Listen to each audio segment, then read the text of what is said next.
सोचिए, आप ऐसी जमीन पर खड़े हैं जो टूट रही है, धीरे धीरे, साल दर साल। ठीक आपके पैरों के नीचे धरती अपने आप को फाड़ रही है। यह है ग्रेट रिफ्ट वैली, दुनिया की सबसे ताकतवर दरारों में से एक। यह पूर्वी अफ्रीका से होकर गुजरती है, 6000 किलोमीटर से भी ज्यादा लंबी है। और यह सिर्फ एक वैली नहीं है, यह एक चेतावनी है। जो यहां हो रहा है वह टेम्परेरी नहीं है। अफ्रीकी कॉन्टिनेंट टूट रहा है, सचमुच। नीचे की टेक्टोनिक प्लेट्स एक दूसरे से दूर जा रही हैं, धीरे धीरे एक नया ओशन बना रही हैं।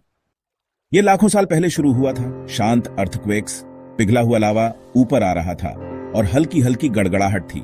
पहले दरारें मुश्किल से दिखती थीं, आज वे सैकड़ों मीटर चौड़ी हैं। तो 2005 में इथियोपिया में अचानक एक बड़ी दरार खुल गई थी। यह लगभग 60 किलोमीटर लंबी थी। और आपको पता है, यह सिर्फ वहीं नहीं रुकी।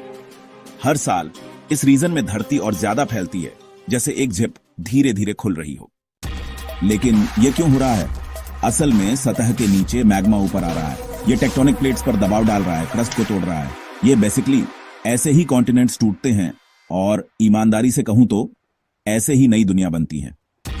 जियोलॉजिस्ट्स मानते हैं कि 5 से 10 मिलियन सालों में horn on off Africa mainland से पूरी तरह अलग हो सकता है।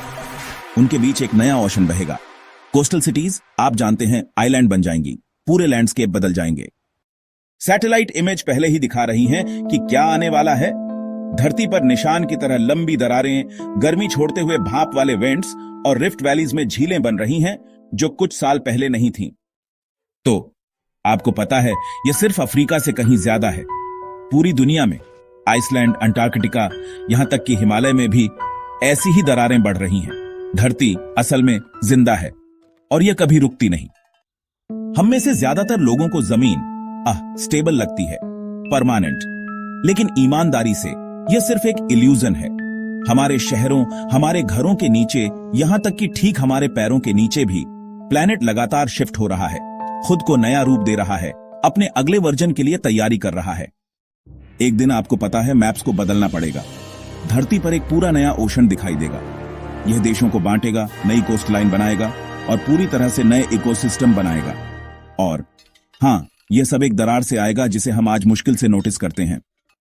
अगली बार जब आप सूखी जमीन पर चलें तो बस ये याद रखें, धरती हमेशा बदलती रहती है और कभी कभी सबसे बड़े बदलाव वे सबसे धीरे